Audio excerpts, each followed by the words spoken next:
huwezi kuwaletea wananchi wako maendeleo kama usalama haupo, au sio? Huwezi kuongelea maendeleo, kwa sababu wananchi kama hawezi kwenda kwenye dispensary kwa ajili ya kupata tiba akiwa anaogopa vibaka, hiyo dispensary itakuwa inatija? Kama mtoto hawezi kwenda shule, anaogopa kule shuleni, akiwa anakwenda njiani atalawitiwa, atabakwa, au kule shuleni usalama haupo, atabakwa pengine na walimu wasiokuwa na maadili, au sio? Ataenda shule? Hawezi kwenda. Tunao wajibu wa kuhakikisha kwamba tunatengeneza misingi ya usalama katika mitaa yetu, katika vijiji vyetu. Niwaombe sana, kipaumbele cha kwanza katika mitaa iwe ni ulinzi na usalama wa watu na mali zao. Nasema hivyo, tunawakumbusha pia umuhimu kwenu wa kuhakikisha kwamba mnawajua wageni wanaoingia katika mitaa, katika vijiji vyenu, katika vitongoji. Lazima wewe kiongozi wa mtaa ujue wananchi wako katika mtaa, ujue wanaokuja kutembea katika mtaa, ujue wanaokuja kwa ajili ya shughuli fulani katika mtaa, na ujue siku yao ya kuondoka. Katika mitaa mingi watu wanajiishia tu, kuna wahalifu wako kule, wanapanga, wanaratibu vitendo vya kihalifu. Mwenyekiti wa serikali ya mtaa upo, umetulia. Nawakumbusha kuhakikisha kwamba mnawatambua wananchi wenu na kuchukua hatua za haraka kwa wale ambao mnawabaini ni wahalifu katika mitaa, ni wahalifu katika vitongoji.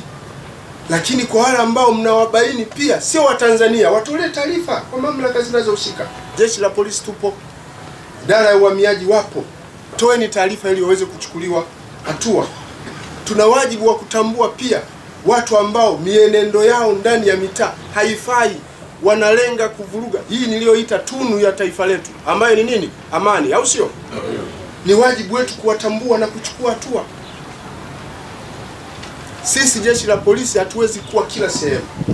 Kila sehemu wako Watanzania, wako viongozi ambao ni ninyi. Ninawakumbusha ndugu zangu wenye viti wa serikali za mitaa, mtusaidie katika eneo hilo, na kwa kufanya hivyo, kwa kuwatambua wahalifu wao mapema, tutakuwa tumetimiza wajibu wetu wa kuzuia uhalifu kabla haujajitokeza.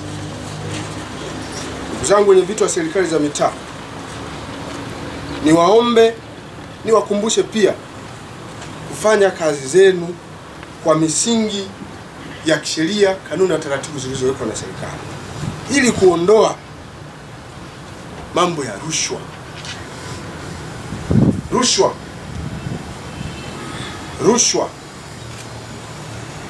Rushwa zinazoanzia kule. Nitatoa mfano. Kuna watu ambao wamekamatwa, wanaletwa vituo vya polisi, mnaandika barua kwa ajili ya dhamana. Ziko barua nyingine ambazo ukizifuatilia ndani yake kunakuwa na harufu ya nini? Ya rushwa. Sasa ile ina madhara makubwa sana. Kupitia hiyo barua yako ya dhamana hiyo yenye harufu hiyo, isiposhtukiwa na pengine na jeshi la polisi, inaweza kusababisha mtu ambaye hataki kutoka ndani akawa nje, hivyo kuleta chuki kati ya serikali ya mtaa na nani?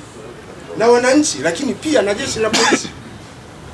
Niwaombe sana, kama mnafahamu kabisa kwamba mtu mienendo yake iko hivi, waeleze kwa ufasaha polisi, huyo ni mwananchi wangu, lakini ni mhalifu, alishawahi kufanya 1, 2, 3. Ukishamwandikia hivyo, ofisa wa jeshi la polisi, mkuu wa kituo, mkuu wa upelelezi, atasimamia hiyo karatasi yako, then atafuata taratibu za kisheria zilizowekwa. Hatua stahiki zitachukuliwa na haki itatendeka vizuri. Ninyi tunawaomba sana mtusaidie katika hayo maeneo. Tunawakumbusha na tunajua mnafanya vizuri sana katika hilo, lakini swala la kukumbushana ni jambo la muhimu sana.